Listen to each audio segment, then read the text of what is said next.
Q&A Friday. It's Friday, just about noon. I slashed wood all morning, me and Josh.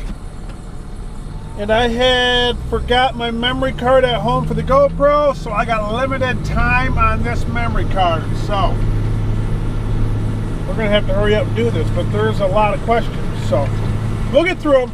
We're ready to go.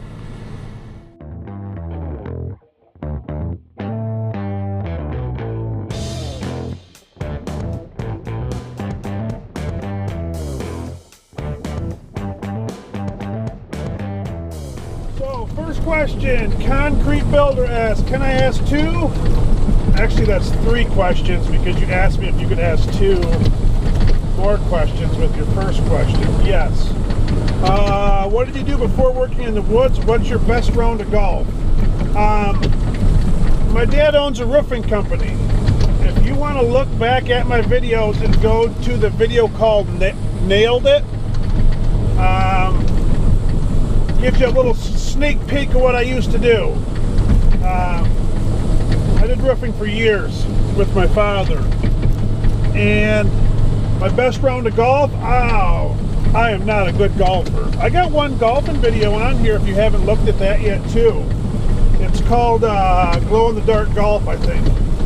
And I have like the best shot of my life on there.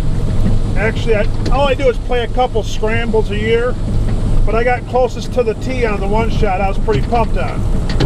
So, I don't know what my actual best round is, but I'm not any good, that's for sure. Carolina Farmwell, do you think the chipper boom would do better with a live heel or do better without one? Happy Thanksgiving. Probably without one. I don't use it a whole lot. Just every now and then when I move those logs around, I move them a little. It'd be nice to have, but it's set up for a heel on here right there with them. It's set up, I could put a heel on here if I wanted to, but I don't see the need to, so I can deal with it. It doesn't bother me that much. What's the worst breakdown you've had on your chipper? Tina Fitzwater. Tina, I had one last summer. Underneath the cab I had a hose blow, and the rest of the day I chipped in my underwear. That was the worst one because it was just oil everywhere underneath the cab, and I had to get underneath there.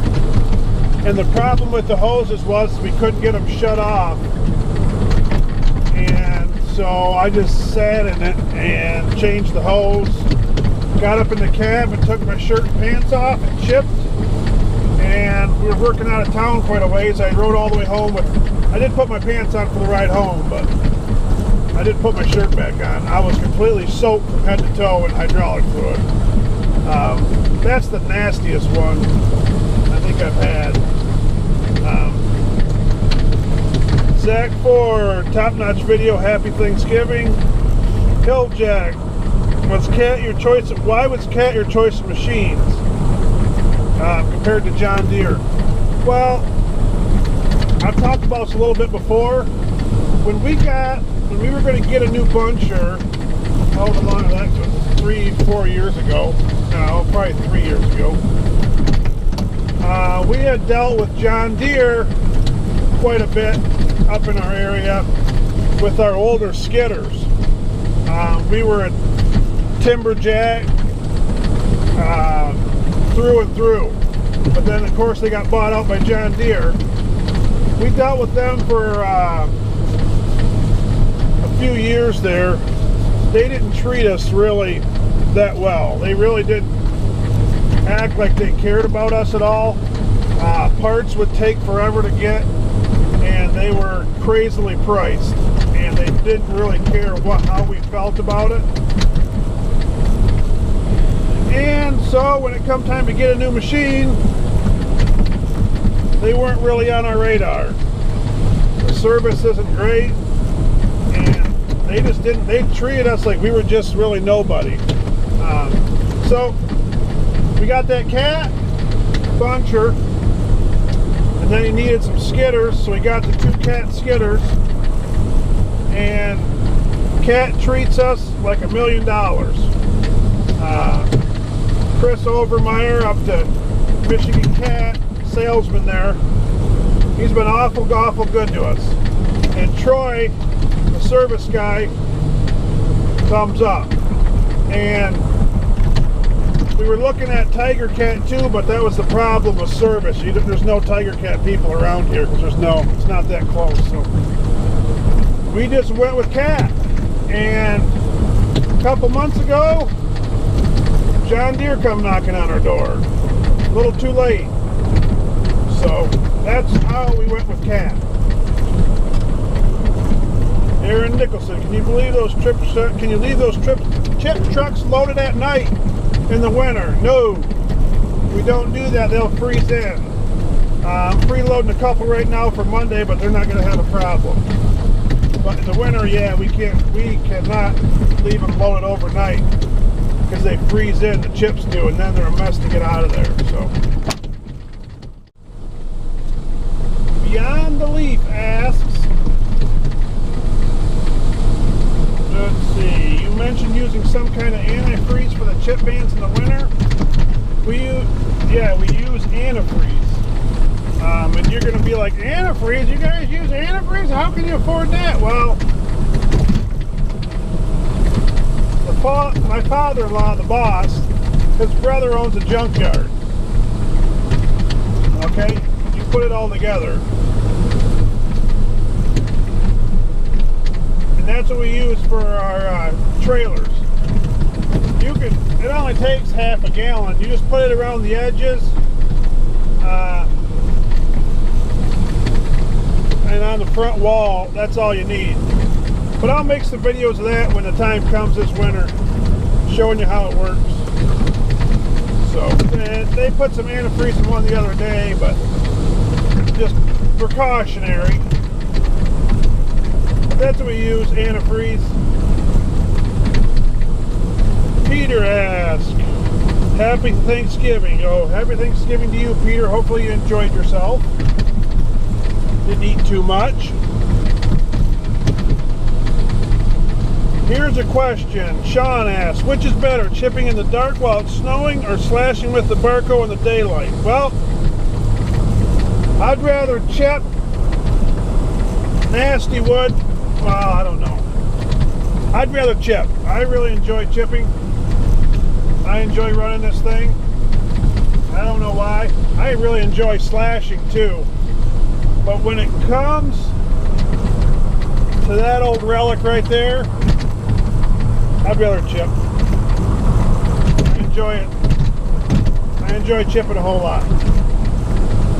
In the dark, in the snow, it don't matter. Will there be more deer hunting videos, Jake asks.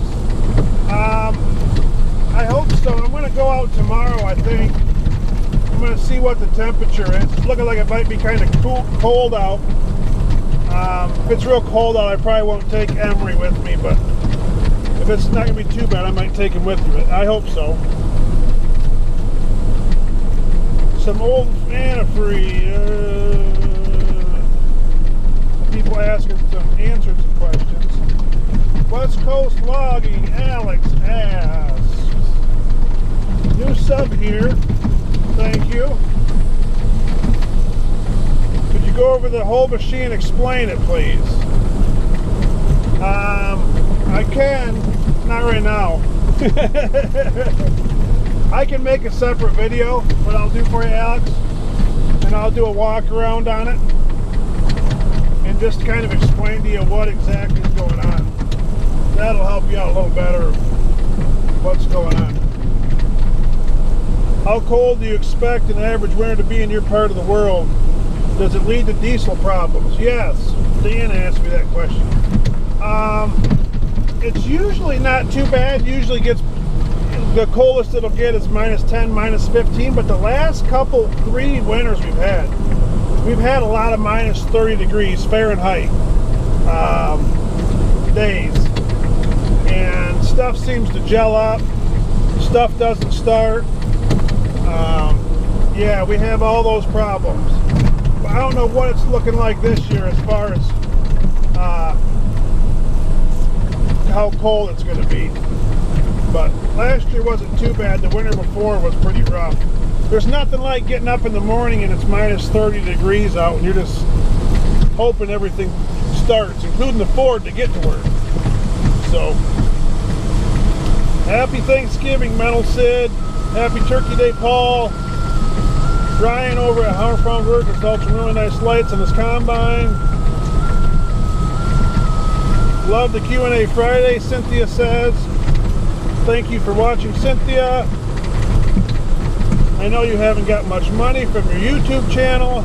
I'm going to watch all your videos, but should we hit the like button every time to help with your pay? No, come on. Joshua, no, the like button doesn't help with the pay. It just helps if somebody looks at your channel and they looked at your liked videos, and whatever you liked will be popped up in your like videos. So the more likes you get, the more people that you can possibly reach. But it doesn't help with the pay at all, no. The biggest thing, if you watch commercials, is how every YouTuber gets paid. So that's how it works. The commercials. And here's a trick for you if you didn't know. Conveyor's fault. Shut my heat off. The skippable ads, when you hit skip ad, nobody gets paid for that and nobody pays for that ad. That's just a fun little fact for you. That's how it works. So if you hit skip ad on any YouTube video you watch, that ad is not paying for that ad to go on there. And whoever's video you're watching isn't getting paid either. So that's just a little bit how it works. John Cotton asks, how could someone get in your line of work, and what is your favorite piece of equipment to operate? I like running this chipper. I don't know why, but I just do. And as far as working in the woods, it's just like anywhere else. We have a lot of people show up, put an application in. That's just how it works. We don't even look necessarily for experience. A lot of times no experience is better than bad experience. So for instance, I started here, I didn't have a clue what I was doing, and Josh here started bunching, and he hadn't run much for equipment at all, and do a lot of learning, a lot of teaching, a lot of learning. That's how kind of we just get in our line of work. You just kind of, and you have to enjoy it to a certain extent, and that's what I tell everybody, is you got to find something you enjoy, something you love, and then it's not like work. And that's why on days like today, where it's Friday, the day after Thanksgiving, it was a little hard to get up this morning, but it wasn't that bad. But I don't mind it. I don't mind coming out here and running this chipper and loading some trucks. It doesn't bother me a bit, because I really do enjoy working out here in the woods. James Baker, did you try a new John Deere before purchasing a Cat? John Deere brought a skidder out probably, boy, how long ago was it? 5-6 years ago. They brought a 748 out, and it ran fine. But I kind of answered that before, as far as them not really giving a hoot about us. So we didn't run one before we got into a Cat. So Cat treats us really, really, really nice. Do you use chains on your skidders in the winter? Old time F7, Richard. Yeah, we will, Richard. We haven't the last 3 years probably. It all depends on what ground we're working. If we're on ground like we're working right now, we probably won't put them on. There's really no need to, as long as it's flat ground. Once you get into some hilly areas or something, then everything changes. But if we stay on the ground like we're staying on right now, we won't even put them on. We ran that the last couple winters without even putting them on. We got tire chains for all of them at the shop. But it depends on which ground you get on. You get into hilly stuff, you gotta have them. You can't do nothing. So we'll leave that up in the air. We'll see what happens this winter and what jobs we have lined up, and we'll go from there. And that looks like that might be all the questions I got. So I will keep chipping. Hopefully I answered some of you guys' questions. Hopefully you weren't bored. My windows are fogging up because I shut my heat off. So you're probably not going to see too much. And I got like, it's only 12:30. So I'll keep checking the comments there. If I get any more over the next little while, maybe I'll answer those too. We'll see what happens. So, just another day in the woods. Just gotta keep things rolling. That's how it works. Yeah, and I had one person ask about the hunting video, if that was my son. That's my son Emery, with my wife's father. They went hunting together, and then Grandpa Ken, that's Mike's dad. So that's his great grandpa and grandpa. I'm his dad. I married the most beautiful woman in the world. That's a fact. That's not just, that's a fact. And we have Bailey, she's our oldest, Emery, Liberty, and Macy. So Emery's the only boy, and we got 3 girls. And then we got one spoiled Springer Spaniel dog. And he's Emery's pal. He's the other boy he's got. So no, we got 4 kids, me and Lacey do. So I forgot that one question there was on a video, and just easier to do a quick clip. So hope that answers all the questions. We'll keep doing this if you guys find it interesting. So thanks so much for watching, and comment, like, subscribe to that chipper guy, and we're gonna fuel up the chipper and go home for the day.